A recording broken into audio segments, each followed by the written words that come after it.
Basically हे मूर्तिशास्त्र आहे काय किंवा हे आलं कुठून, का गरज भासली मूर्त्यांची, त्याच्या मागे काय हेतू असावा? मी तुम्हाला सांगितलं इथं बसा आणि म्हणा तुमचं जी कुठली इष्टदैवत आहे त्याचं 1 तासभर कुठलाही विचार न आणता जप करायचा, विचार आणायचा नाही, शक्य नाही. हेच जर तुमच्या समोर जर कुठली मूर्ती मी आणून बसवली आणि तिचा प्राणप्रतिष्ठा केली, सांगितलं आता ह्याच्या समोर करा, तुम्ही तिच्याकडे बघत कुठलाही विचार न आणता तिच्याकडे बघतच तुम्ही मॅक्सिमम शिल्प जे आपल्याला दिसतात ती त्या देवतेंच्या पुराणातल्या आलेल्या कथा आपल्याला दिसतात. आता उदाहरणार्थ आपण शिव कथा घेऊया, तर पहिलं आपण रावणानुग्रह नावाची कथा येते की रावणाने संपूर्ण पर्वत उचलला होता, कैलास पर्वत, आणि फक्त शिवाने त्यांच्या पायाचा अंगठा दाबला आणि तो पर्वत खाली. खोटं बोलू नका, सत्य बोला, मदत करा, दान धर्म वगैरे वगैरे वगैरे. त्या काळामध्ये काइंड ऑफ रिकॉल थिंग, तुम्ही त्या शिल्पाकडे बघितल्यानंतर आपल्याला ह्या चुका नाही करायच्या ना, असं वागायचं. तशी भूमिस्पर्श मुद्रा बुद्धांची ती मला स्वतःला आवडते ह्याच्यासाठी की ज्यावेळेस बोधिसत्व प्राप्त झालं, बुद्ध झालं, सिद्धार्थ गौतम बुद्ध झाले, त्यावेळेस त्यांनी साक्षीदार मानलाय जमिनी. नागदेवता असते, नागदेवतेचं तर आपल्याकडे खूप मोठं महत्व आहे. तो काट टाकतो, ते आपल्याकडे पुनर्जन्म मानला जातो. तो सगळं धनाचं रक्षण करतो देवतांच्या. सगळे नाग आहेत, त्यामध्ये सोट्याचा मसोबा देऊळ्या किंवा सदाशिव पेठेमध्ये देऊळ्या, त्याला नवस बोलला आणि तो पूर्ण झालं की त्याला सोटे वाहतात आणि तो सोट्याचा मसोबा आहे. आपल्याकडे भैरव आहे, मसोबा आहे, मुंजाबाचं देऊळ आहे. छत्रपती शिवाजी महाराजांनी राज्याभिषेक ज्या सिंहासनावर बसत होता, हातात विष्णुमूर्ती घेऊन होते. मी जर वर्णन वाचले, काही ठिकाणी आम्हाला असंही दिसून आलंय की एक दगड होता ज्याला शेंदूर पासून तो एवढा मोठा झाला होता, म्हसोबा म्हणून पूजत होते, आणि मग त्याचा शेंदूर काढल्यानंतर कळलं अरे ती प्राचीन विष्णूची मूर्ती आहे. असंही काही ठिकाणी झालेलं आहे आमच्या. ब्राह्मी, वैष्णवी, महेश्वरी, कौमारी, इंद्राणी, वाराही, ह्या सगळ्या सप्तमातृका असतात. त्यानंतर साती आसरा पण आहे ना आपल्याकडे, त्याची पूजा आपण करतो. नदी काठीच्या त्या आसरा म्हणजे अप्सरांचं प्राकृत वर्जन आसरा होतं, त्या रक्षा करतात ना तुमची. पैठणला मी गेलो होतो, तिथं ते साती आसरांचा पट्टा होता. त्याला विचारलं काय, तर त्याने त्याच्याबरोबरची कथा सांगितली मला. त्यांनी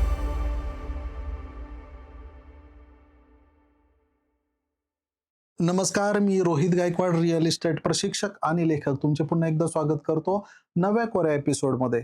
आजचा जो विषय आहे भारतातील प्राचीन मूर्तिशास्त्र, यावर आपण बोलणार आहे.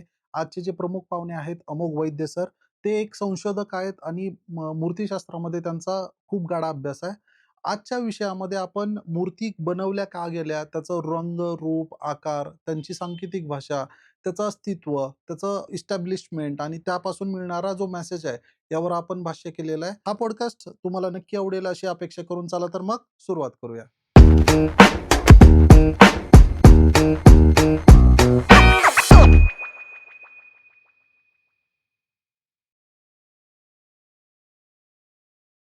अमुक सर, तुमचं पुन्हा एकदा स्वागत टीआरजी पॉडकास्टच्या या एपिसोडमध्ये. आमची अपेक्षा आहे की तुमचं जे काही नॉलेज आहे, आता आपण ऑफ कॅमेरा डिस्कस करताना लक्षात आलं तो समुद्र आहे, 30-40 मिनिटात कव्हर करणं अवघड आहे. तरी पण जेवढं जास्तीत जास्त व्हॅल्यू देता येईल तेवढी आपण देऊया प्रेक्षकांना. सुरुवात करताना आपली ओळख आमच्या प्रेक्षकांना करून द्या आणि नंतर आपण क्वेश्चन आन्सर्स घेऊ. माझं नाव अमोघ वैद्य. माझं MA संस्कृत झालंय आणि MA इंडोलॉजी झालंय. इंडोलॉजी म्हणजे भारतविद्या. भारतीय संस्कृती आणि भारतीय इतिहास याच्यामध्ये जे जे काही येतं त्याचा अभ्यास करणं हे माझं काम आहे. मग Okay. इतकं अगदी सोप्या भाषेत सांगायचं झालं तर, आणि त्या संदर्भातले प्रोजेक्ट मी नेहमी करत असतो. मग अगदी विद्यापीठांचा, प्राचीन भारतीय विद्यापीठांचा असेल, काही वस्त्रांचा, प्राचीन वस्त्रांचा असेल, किंवा काही मूर्तींचा असेल, ह्याच विषयात मी काम करतो. खूप छान. जसं आपण आजचा जो पॉडकास्ट आहे हा मूर्तिशास्त्र या हो, विषयाला हो. फोकस ठेवून त्याच्यावर डिस्कशन करणार आहे. बेसिकली हे मूर्तिशास्त्र आहे काय किंवा हे आलं कुठून, का गरज भासली मूर्त्यांची, त्याच्या मागे काय हेतू असावा, आणि तुम्ही एवढं गूढ संशोधन केलेलं आहे, याच्यामध्ये असलेल्या प्रोज आणि कॉन्स, म्हणजे लोकांच्या असलेल्या भावना, म्हणजे डिप्लोमॅटिक असू शकतात ते. काही लोक त्याला श्रद्धा अंधश्रद्धाकडे कनेक्ट करू शकतील. पण ॲज अ एक एक्सपर्ट किंवा त्यातला एक डोमेन ऑथॉरिटी म्हणून तुमचं काय मत आहे? एक आपण ना मला असं वाटतं की आपण ऑफ कॅमेरा बोलताना मन याविषयी बोललो. राईट. मन इतकं चंचल आहे की आपण आत्ता पॉडकास्ट करत असताना सुद्धा तुम्ही काहीतरी वेगळा विचार करताय का? खरंय. आणि मग प्रत्येक उपनिषद असतील किंवा विष्णू संहिता वगैरे असेल, की त्यात ते म्हणतात, की जर मनच थाऱ्यावर नसेल, हं. तर तुम्ही ध्यानामध्ये मेडिटेशन करताना किंवा नामस्मरण करताना, सोप्या भाषेत सांगायचं झालं तर, तो जो देवता आहे, त्याला स्मरू कसे शकता? बरोबर. मी तुम्हाला आता सांगितलं इथं बसा आणि म्हणा तुमचं जी कुठली इष्टदैवत आहे त्याचं 1 तासभर कुठलाही विचार न आणता तुम्ही जप करायचा. विचार शक्य आणायचा नाही, नाहीये. शक्य नाही. बरोबर. हेच जर तुमच्या समोर जर कुठली मूर्ती मी आणून बसवली आणि तिचा प्राणप्रतिष्ठा केला आणि सांगितलं, "आता ह्याच्या समोर हे करा." तुम्ही तिच्याकडे बघत कुठलाही विचार न आणता तिच्याकडे बघतच तुम्ही हे करू शकता. अगदी सोपं आहे मूर्तीचं काम. हं. की ज्याला मनामध्ये प्रतिमा तयार करता येत नाहीये, त्याच्यासाठी बाहेर प्रतिमा तयार करा, म्हणजे तो ती मनाशी एकरूप करू शकेल. बरोबर. मन एकाच ह्याच्यावर जोडू शकतो. हं, हं. आणि मग ज्यावेळेस तुम्ही मनातली प्रतिमा उदाहरण देतो. आता तुम्ही मला म्हटलात, की तुम्ही स्वामींचे भक्त आहात. राइट. तुम्ही डोळे मिटून स्वामींचं नामस्मरण केलं, पण ते लक्ष लागत नाहीये. हं. मनामध्ये ती प्रतिमाही आणायचा प्रयत्न केला, की मला आवडलेला तो फोटो आहे किंवा मी बघितलेली ती मूर्ती आहे. एक 30 सेकंदावर येते. आपल्याला वाटतं आपण मिनिटभर केलं, पण असं नाही. 30 सेकंद जास्तीत जास्त ती आणली, पण ते होणार नाही. पण ज्यावेळेस तुम्ही ॲक्चुअल मूर्ती बघतात, त्यावेळेस तुमचं मन पूर्णपणे कॉन्सन्ट्रेट तिथं होतं. बाकी सगळे विचार बंद होतात बघा. हं, हं. आणि मग तुम्ही जे काही स्वामींसमोर मांडत आहात, स्वामींसाठी मांडतायत असं मी म्हणेन, की हं. तुम्ही त्यांची पूजा करताय, मानसपूजा जरी केली, तुम्ही त्यांना काहीतरी वाहिलं, तुम्ही त्यांचा तारक मंत्र जरी म्हटला, तरी सुद्धा ते डायरेक्ट पोहोचतात. तुम्ही खूप कॉन्सन्ट्रेट असता. हं, हं. मूर्ती बनवण्याचं हेच प्रयोजन. हं.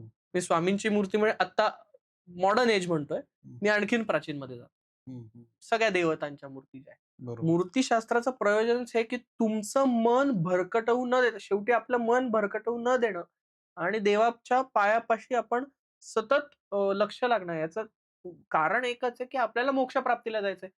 शेवटी असं इथं मी पैसे घेऊन राहणार आहे असं कुठलंच आपला ग्रंथ सांगत नाही. नाहीये. आपण हो. म्हणतो, की ह्या जन्म संसाराच्या बंधनातनं मुक्त व्हायचं. हं, हं. आणि मोक्षाप्रती जायचं. मग हं. मोक्ष कशात आहे? तर हे सगळं सोडून द्यायला पाहिजे ना. बरोबर. मन नेमकं त्याच्यातच अडकतं. हं, हं. आता मी म्हटलं, की ते इन्व्हेस्टमेंटचं मला जरा डोक्यात आहे बरं का. आपण भेटलोय ना, तर मी तुम्हाला आता विचारेन. मग झालं की सगळं. तुमचं बरोबर. संसारातच विसरलं. गुंतलं मन. बरोबर आहे. खरंय. आता आपण बघतो की आपल्या आता पुण्यात पॉडकास्ट आपण शूट करतो. तर आजूबाजूला आहेत ना, ठराविक मूर्त्या किंवा ठराविक देवांचे अस्तित्व जास्त जाणवतं. फॉर एक्झाम्पल प्रत्येक गावामध्ये एक हनुमानाचं मंदिर आहे. लग्न हो. केल्यानंतर फेरा मारतात. साधारणपणे आपल्याला पिंड दिसतेच हं. किंवा गणपतीचं एखादं मंदिर दिसतं. हे दुसरे देव दिसत नाहीत फार. हे खूप रेअर ठिकाणी त्याचं अस्तित्व आहे. फॉर एक्झाम्पल जसं आपण वेरूळचं बोलत होतो किंवा अशा ज्या कलाकृती आहेत, बुद्धांचं असेल किंवा XYZ जे काही देव असतील ते त्यांच्या एका पर्टिक्युलर लोकेशन्सला खूप फेमस आहेत. रादर आता आपण जसं बघितलं की नारायणपूरला दत्त फेमस आहे. करेक्ट, पण दत्ताचं मंदिर इतर ठिकाणी खूप आहे. करेक्ट, कदाचित मूर्ती संगमरवराची असेल किंवा इतर कुठल्या वस्तू करेक्ट. धातूची असेल, ती तिथं आहे. पण लोकांचा जो कल असतो, मग तो कारागीर खूप सुंदर होता किंवा त्याच्यामध्ये काही खरंच अंश असेल, तर बरोबर. तुमच्या दृष्टीनं हे जे काही जुने मंदिर आहेत, ज्याच्यामध्ये कोरीव काम आहे, दगडी आहे, तर त्या मूर्त्यांबद्दल आपलं काय मत आहे, की त्यातून काय संदेश देतो किंवा ते इमॅजिनरी डेव्हलप केलंय, ते रूप तसंच का आलंय? एक तर असं आहे, मी थोडं करेक्ट करतो. शंकराची पिंडी असते. बरोबर. पिंड आपण श्राद्धाला हे करतो. मॅक्सिमम लोक ओके. चुकतात हे, की हं. शंकराची पिंड म्हणतात. बरोबर. पिंड ही आपण श्राद्धाला भाताची पिंड तयार करतो. हो. पिंडी जी असते ती पिंडी, लिंग, पीठिका, पीठ, हं. पिंडिका हे सगळं शंकराचं पिंडीला आपण वापरतो. ओके. तर प्राचीन भारतामध्ये मेन जो उद्देश आहे तो होता आपला साध्य झाल्यानंतर मॅक्सिमम शिल्प जी आपल्याला दिसतात, ती त्या देवतांच्या पुराणातल्या आलेल्या कथा आपल्याला दिसतात. आता उदाहरणार्थ आपण शिवकथा घेऊयात. त्यातलं पहिलं आपण रावणानुग्रह हं. नावाची कथा येते, की रावणाने संपूर्ण पर्वत उचलला होता, हं. कैलास पर्वत आणि फक्त शिवाने त्यांच्या पायाचा अंगठा दाबला आणि तो पर्वत खाली आला. हं. अनेक गोष्टी आहेत ना समजून घेण्यासारख्या. पहिली म्हणजे गर्व, प्रचंड गर्व, की मी अख्खाच्या अख्खा कैलास बाजूला ठेवून देईन. हं, हं. हा एक आहे. आणि दुसरं म्हणजे ते शिल्प सांगत असताना मी बोलतोय, की सगळं हलतं ते शिल्प बघा. तुम्ही जर वेरूळला गेला असाल तर हो, तिथं तो हो. रावण उचलतो शिल्प आहे. हं. सगळं शिल्प हलताना दिसतं आजूबाजूला. पण शंकर अत्यंत शांत दिसतात हं, तुम्हाला. हं. भगवान शंकर फक्त पाय ठेवतात. म्हणजे तुमच्या घरावर संकट येऊ दे किंवा तुमच्यावर संकट येऊ दे, हम्म. तुम्ही जर स्थिर असाल तर तुम्ही जो मार्ग अवलंबवाल तो परफेक्ट असतो, त्यातनं मार्ग निघू शकतो. हम्म. हम्म. असे अनेक आहेत. चंडेशानुग्रह असेल, मार्कंडेय अनुग्रह असेल, किंवा अगदी तुम्हाला लिंगोद्भव शिवाची मूर्ती असेल, हम्म. खरं बोलावं, खोटं बोलू नये. अगदी बारीक बारीक गोष्टींपासून मोठे मोठे संदेश तुम्हाला मिळत असतात. हम्म. हम्म. आता या गर्भगृहातल्या मूर्तींचं प्रयोजन मी तुम्हाला सांगितलं. आता हे बाहेरच्या मूर्तींचं प्रयोजन. अगदी सुरसुंदरी नावाच्या पण आपल्याकडे कन्सेप्ट आहे. सेलेस्टियल ब्युटी असं आपण त्यांना समजतो. हम्म. हम्म. की ह्या सुद्धा एक अनेक वेगवेगळ्या गोष्टी आपल्याला सांगत असतात. हम्म. त्याचा उद्देश आहे की आपण ना आता तर खूपच दूर गेलोय आपल्या पुराण किंवा या सगळ्या गोष्टींपासून, ज्याच्यात आपल्याला सांगितलं गेलं की कसं वागावं, कसं हे करावं. हम्म. हम्म. ही खूप ढोबळ मानानं सांगतो मी. असं अजिबात हे म्हणत नाही की आता कोणी फॉलो नाही करत आहे नाही, असं. हा कोणी हा. फॉलो नाही करत आहे आणि आता लगेच सगळं बसून फॉलो करायला लागलं. बरोबर. असं नाही म्हणत आहे.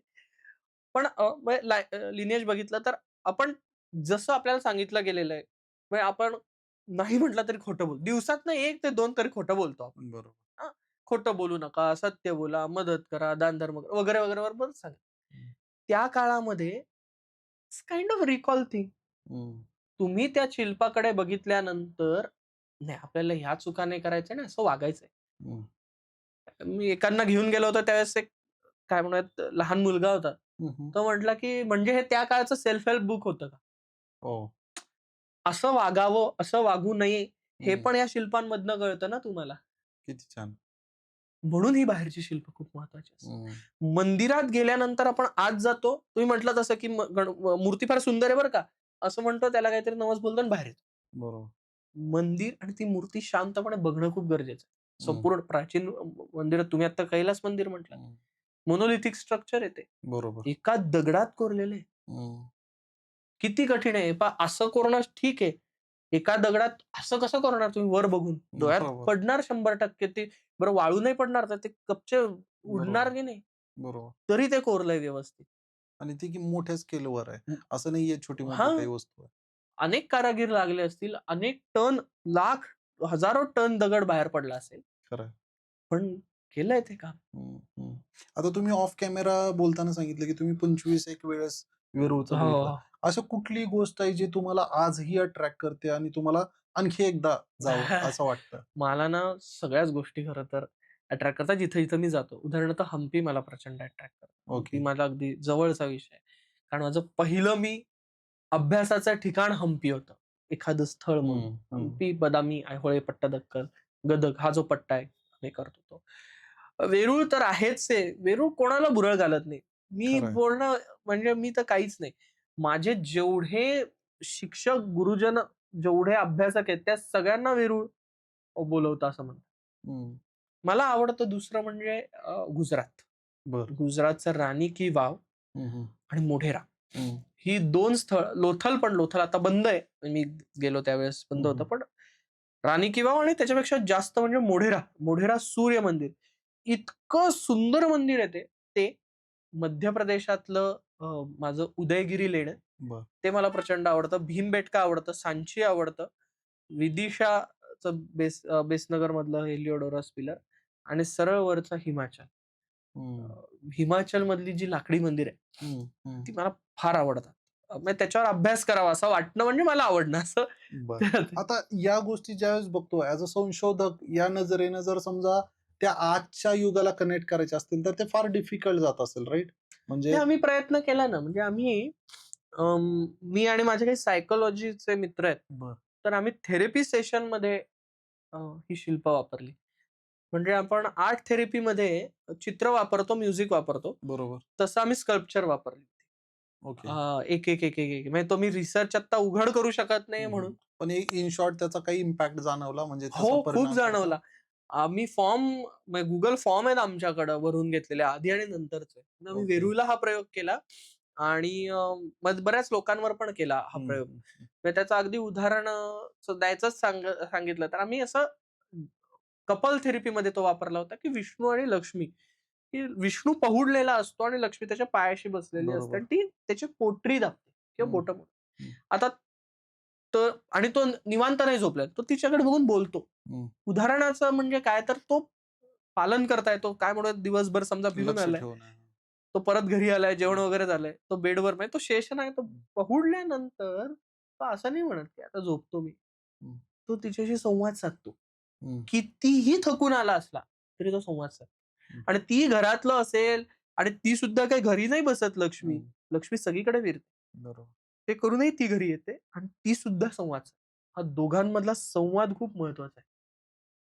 आणि ते शिल्प विष्णू आणि लक्ष्मीचं असल्यामुळे मराठी असेल किंवा भारतीय माणूस त्याला लगेच कनेक्ट होतो. बरोबर.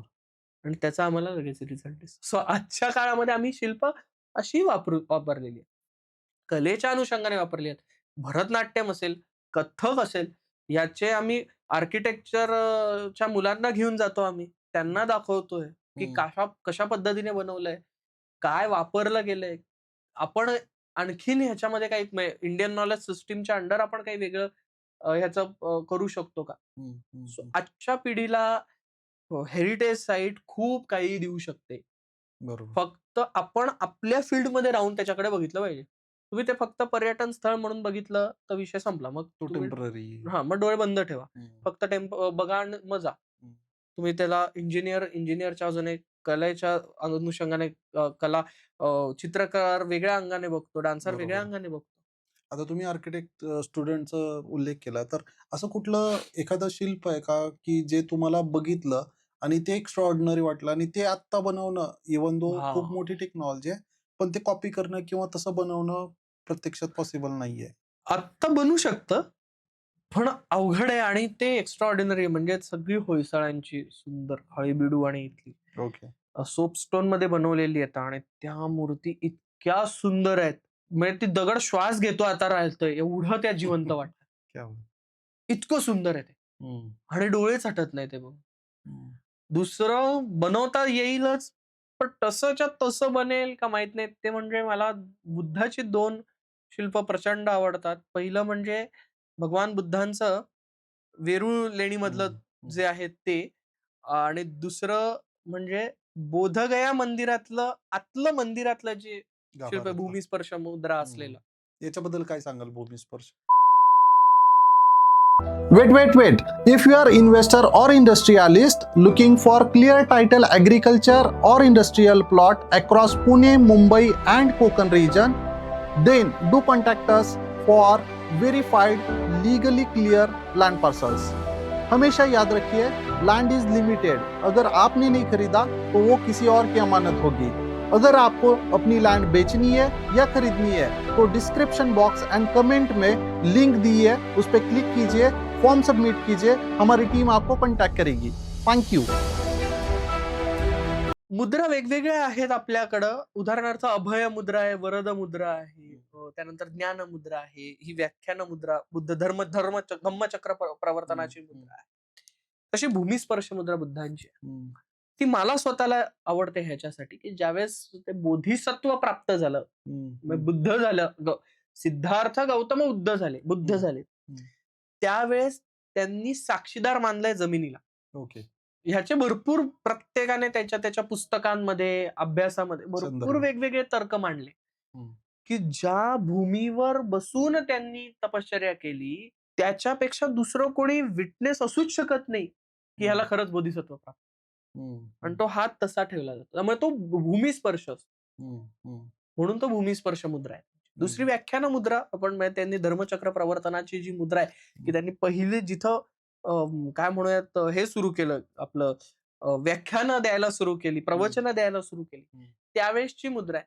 म्हणजे ती काय तर ते ज्ञान वाटतायत ना. हं. हं. ते त्यांच्याकडे असलेलं जे काही त्यांना जे सृष्टीचं तत्व कळालेलं आहे, ते सगळं मांडतायत. ती मुद्रा असते. आणि मुद्रा नाही तिसरी, पण महापरिनिर्वाणाचं त्यांचं हुडलेलं शिल्प असतं. हे सगळं महायान पंथामध्ये. हीनयान पंथामध्ये आपल्याला दाखवत काहीच नाही. बरं. आपल्याला म्हणजे बुद्ध कधीच कोरले जात नाही. हं. तर त्यांचं सिम्बॉल कोरले जातात. उदाहरणार्थ धर्मचक्र प्रवर्तनाच्या वेळेस चक्र असतं, चक्र हं. कोरलं जातं. त्याच्या आधी त्यांचं जे बोधिसत्व किंवा हे असेल त्यांना मिळाले तर ते झाड काढतात, बोधिवृक्ष हं. काढतात आणि खाली पाट काढतात. हं. त्यानंतर ते महापरिनिर्वाणाचं असेल तर स्तूप कोरलं असतं. तिथं हं. बुद्ध काढतात. बाकी सगळी माणसं काढतात. ओके. खूप छान. मला एक लोकल लेवलला जी आपली मंदिर असतात, फॉर एक्झाम्पल प्रत्येक गावात एक तरी जुनं मंदिर आहे, दगडात आहे, छोटं मोठं असेल. मी आत्ताच्या काळातलं मंदिर नाही म्हणत, जे आपण विटात बांधलेलं आहे, सिमेंटमध्ये, आरसीसी मध्ये बांधलंय. पण जी जुनी मंदिर आहेत, तिथे एक ठराविक एलिमेंट्स म्हणूया किंवा शेप, रूप म्हणूया, आता त्या देवांची मला नावं माहित नाही, त्यामुळं तो आकार म्हणूया, तो रिपीट होतो. म्हणजे जसं तुम्ही म्हटले, की तो सिक्युरिटी गार्ड जो सेवक असतो, द्वारपाल. हा. द्वारपाल असतो, किंवा प्राण्यांची वगैरे असतात. तर याची हो. काही सांकेतिक भाषा किंवा याच्यातून काही मेसेज दिलेला आहे का? पहिले तर सांकेतिक भाषा अशी कुठं आपल्याला वापरली. मुळात मंदिरामध्ये कोण जातं मला सांगा बरं? भक्त किंवा ज्याला देवाची पूजा अर्चा बरोबर. करायची. हे भक्त कुठं असतात? तुम्ही मूळचे कुठले आहात? मूळ तुळजापूर. तुळजापूरचे. तुळजापूर मंदिरात तुम्ही लहानपणापासून जात असाल, बरोबर. हो की नाही? असा कुठला तरी माणूस आला आणि तो एकटक त्या शिल्पाकडे बघत बसला आणि काहीतरी लिहून घेतो, असं तुम्हाला बघितलंय का? नाही, नजरेत तर नाही. नजरेत तर.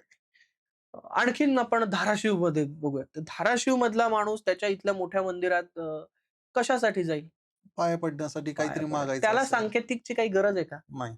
मंदिर मॅक्सिमम हे सामान्य माणसासाठीच बनवलं जातं. जर एखादी सांकेतिक भाषा करायचीच असेल, तर तो दुसरीकडे कुठेतरी करेल ना. बरोबर. मंदिरावर करून अशी काय सांकेतिक भाषा करणार आहे? हम्म. सिंपल साध्या माणसांना त्या मंदिरामध्ये जीवनाचं तत्वज्ञान कळावं आणि सगळ्यात पहिली गोष्ट म्हणजे माझ्या इष्टदेवतेची पूजा करता यावी. करता यावी. मी घरी जी पूजा करतो त्यापेक्षा ती इष्टदेवतेचं प्राण प्रतिष्ठा त्या मूर्तीत प्राण ओततो मी. ती बरोबर. जिवंत आहे. हम्म. मी जे मागणार आहे ती मी इथं ध्यानाला बसून मला तिला बोलवता येत नाहीये ना. मग मीच तिथं जातोय ना. खरंय. ह्यासाठी मंदिर बांधली जातात. मग यामध्ये व्याल असतात.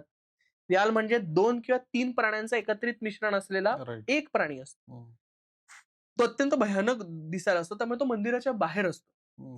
तो निगेटिव्हिटी किंवा काही नकारात्मक ऊर्जा ह्यांना बाहेर ठेवण्याचा तो प्रयत्न करत असतो. म्हणून तो उग्र असतो आणि तो बाहेर म्हणजे त्याचं कारणच आहे की तो बाहेर असतो आणि तो उग्र दिसतो तेव्हा. त्यानंतर द्वारपाल असतात. अष्टदिक्पाल सुद्धा असतात देवतांच्या मूर्तींवर, त्या मंदिरावर, की त्या 8 दिशांचं पालन ते करत असतात. सुरसुंदरी असतात.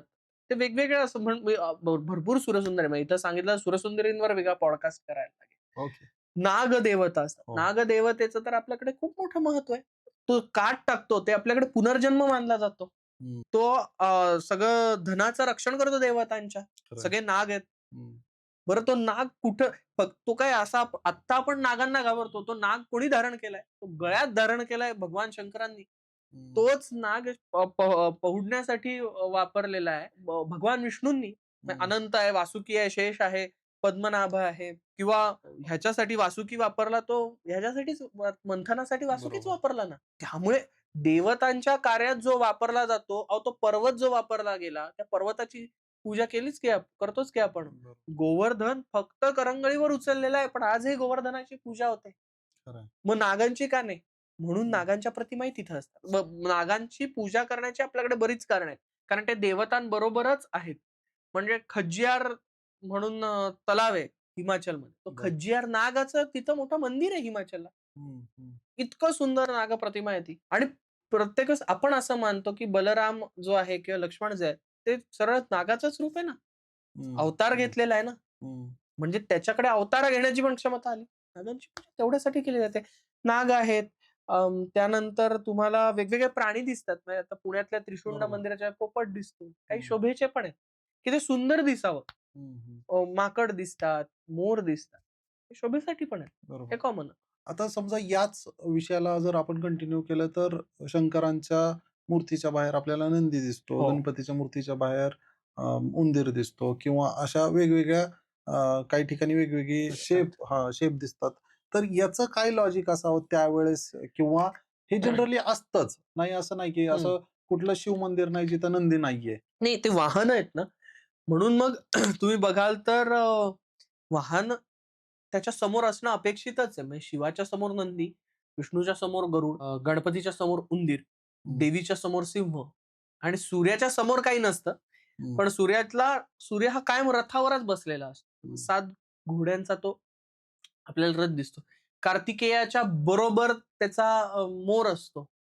सो हे देवांची वाहन आहेत. ही कंपल्सरी असायलाच लागतात. ते परिपूर्णता त्यानेच येते ना देवांच्या. बरोबर. तुमचा आता तुम्ही रोज गाडी वापरतात आणि तुमचं समजा असं म्हटलं, की तुमचा एक छान फोटो घ्यायचा घराच्या इथं. तुम्ही ती आवडती गाडी बरोबर ठेवणार ना असा टेकून. बेसिकली आपल्या इथे मूर्ती खूप प्रकारच्या असतात. आता मातृदेवताबद्दल आपण बोलूया, की देवींच्या वेगवेगळ्या रूप आहेत किंवा त्यातून त्याचा एक ऑडियन्स आहे. तो त्याच पर्टिक्युलर देवाला किंवा त्या मूर्तीला जास्त पूजतो. आपल्या इथे पुण्यामध्ये खराडी भागामध्ये समजा बंगाली लोक आहेत ते दसऱ्याच्या वेळेस खूप हो. मोठी पूजा घालतात किंवा यूपी बिहारचा त्यांचा एक स्वतःचा एक सण असतो. हे Correct. आता मागच्या महिन्यामध्ये होऊन गेलं 2 महिने. तर याचं काय कनेक्शन आहे? मातृदेवतांची पूजा खूप आधीपासून होते. अगदी हरप्पा सिव्हिलायझेशन पासून. ओके. मातृदेवता हाच खूप महत्वाचा शब्द आहे. हं. म्हणजे बघा अ, असा काळ आहे की ज्या काळामध्ये मृत्यू दर जरी वाढत असला हं. तरी जन्मदर व्यवस्थित होता. हं, हं. आणि माणसाला हे समजायला लागलं होतं की अशी ती देवी आहे, अशी ती अ, व्यक्ती आहे की जो माणूस गेल्यानंतर माणसासारखाच एक जीव तिच्या पोटातनं जन्म. बाहेर येतो. तिच्याकडे क्षमता आहे ते संपूर्ण क्रिएट करण्याची. हं. पहिल्या मातृदेवतांच्या प्रतिमा बघा, जे बाळाशी निगडीत आहे, ते भाग सगळे मोठे केलेले असतात. मग मुख नसलं तरी चालतं. आणि नंतरच्या काळात मग सप्त मातृका असतील. हं. ब्राह्मी, वैष्णवी, अ, महेश्वरी, कौमारी, इंद्राणी, वाराही वगैरे, ब्रह्माणी असेल, चामुंडा. ह्या सगळ्या सप्त मातृका असतात. हं. त्यानंतर साती आसरा पण आहे ना आपल्याकडे, त्यांची बरोबर. पूजा आपण हो. करतो नदीकाठीच्या त्या आसरा म्हणजे गिरिगा वगैरे. अप्सरांचं प्राकृत वर्जन आसरा होतं. हं, हं. तर त्या रक्षा करतात ना तुमची. हं, हं. मग पैठणला मी गेलो होतो. आय थिंक मी हा एक्सपिरियन्स पण पहिले कुठेतरी सांगितला आणि तिथं ते साती आसरांचा पट्टा होता. हं. त्याला विचारलं काय?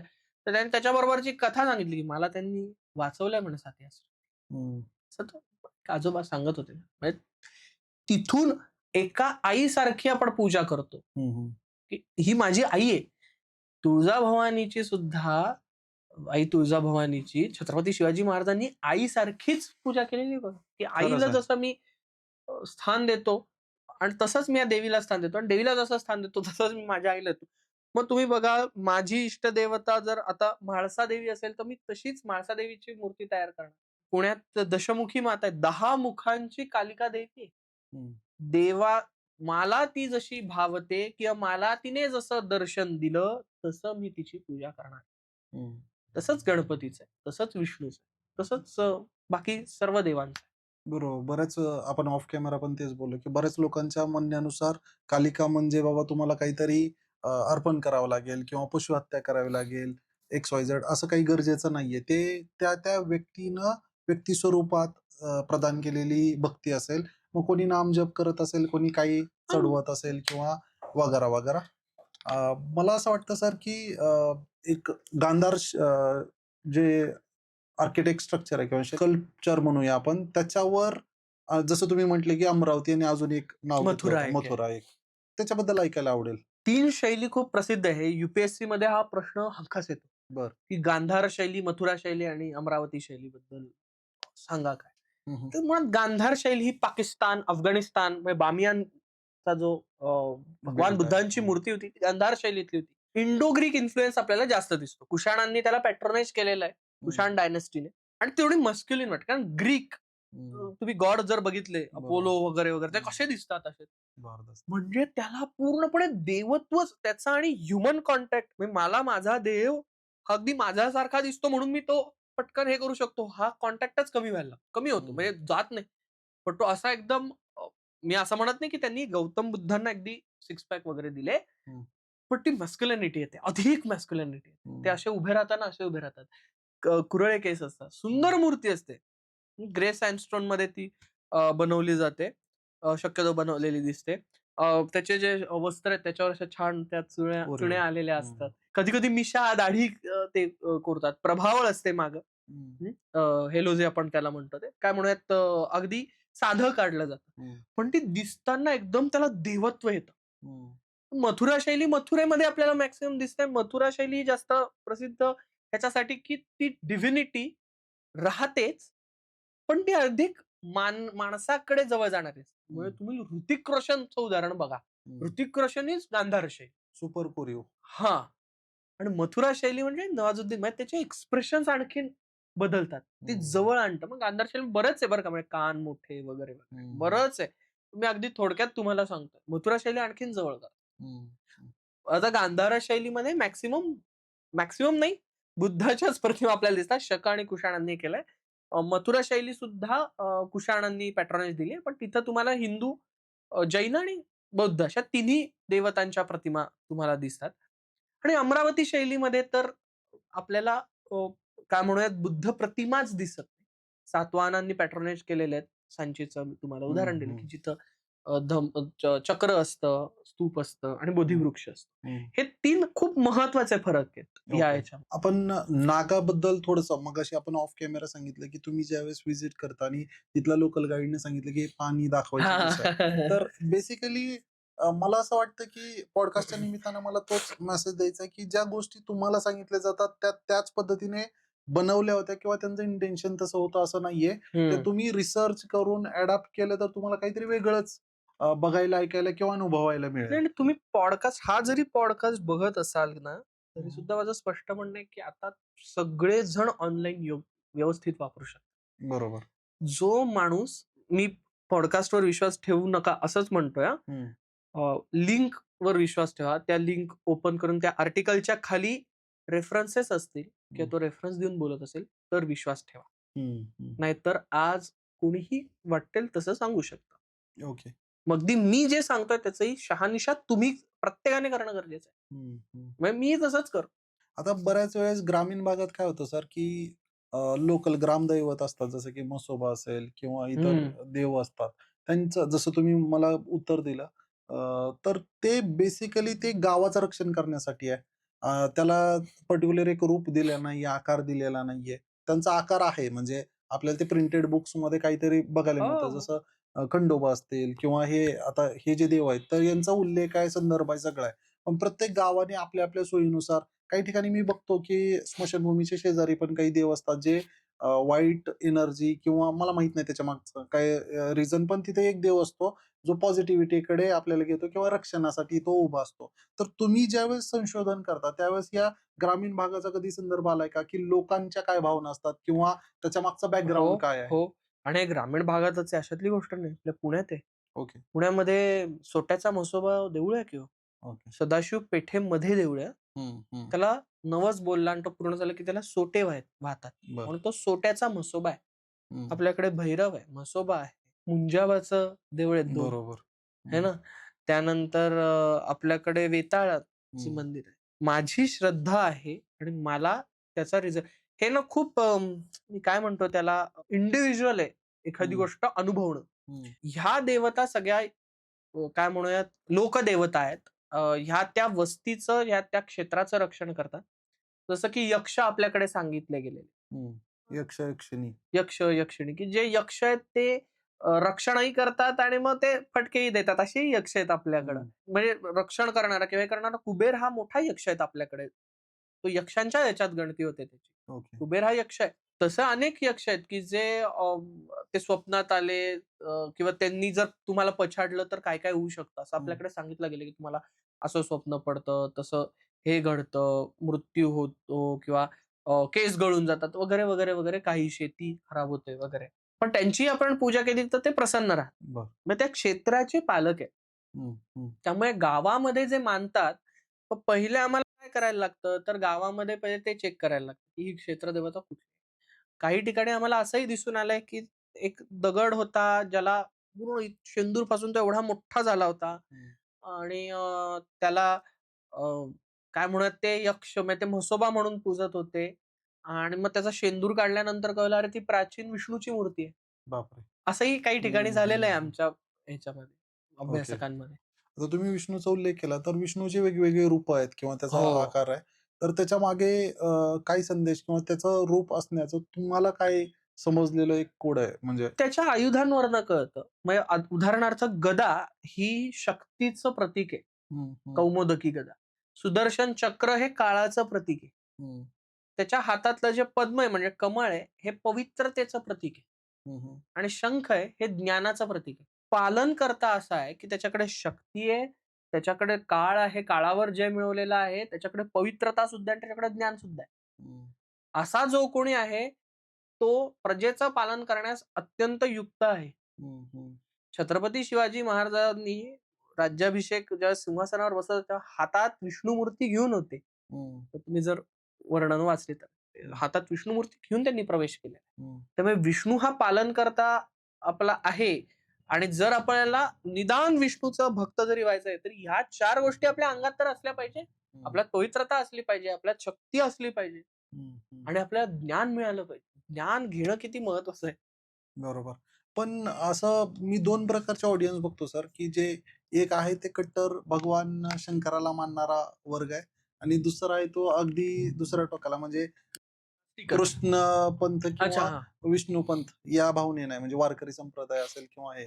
तर हे 2 टोक आहेत आणि या 2 पण त्यातल्या त्यात मला भगवान शंकरांची मंदिरं किंवा अस्तित्व म्हणूया आपण ते वेगवेगळ्या ठिकाणी जास्त बघायला मिळतं कंपेअर्ड टू विष्णू.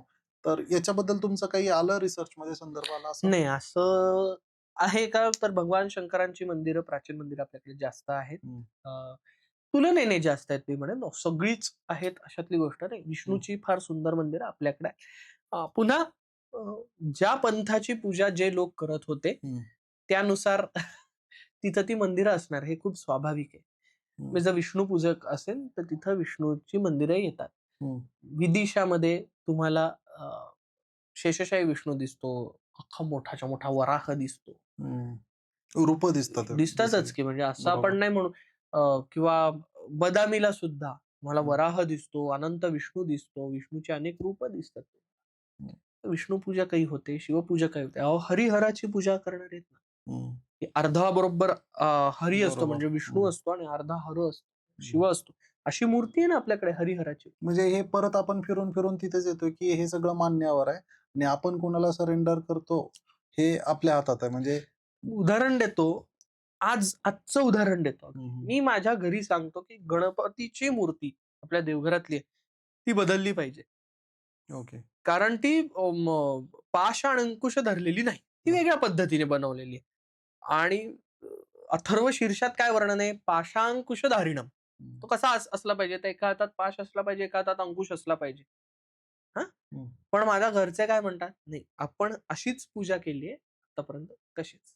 हम्म, तर त्यांनी ते मानलं. हम्म. त्यामुळे जो मानतो त्याच्यावर आहे. बरोबर आहे ना काही लोक दगडात देव समजतात आणि काही लोक म्हणजे असंही बघतो आपण सामाजिक जीवनामध्ये की खूप जास्त दानधर्म करतात आणि दुसऱ्याकडे त्यांचं वागणूक हे एकदम वाईट दिशेने आहे किंवा वेगवेगळ्या चुकीच्या मार्गाने ते पैसे कमवतात आणि एकीकडे ते खूप असं दाखवतात की बाबा मी भक्तिलीन आहे किंवा त्या हं, हं. मार्गाने चालतो.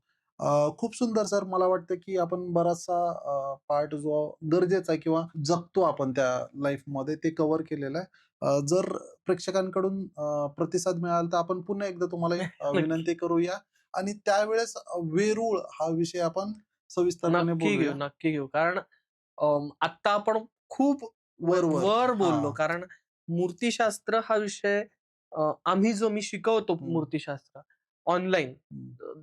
रोज 1 तास शिकवतो. तो 6 ते 7 दिवसांचा कोर्स.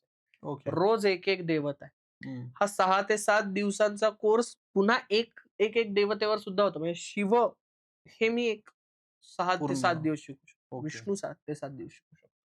हम्म. आपण अर्धा पाऊण तासात मूर्तिशास्त्र समजून घेणं शक्य नाही. म्हणजे आपण फक्त काय म्हणूयात, मुठा नदीतला सुद्धा चमचाभर घेणं. असं. खरंय.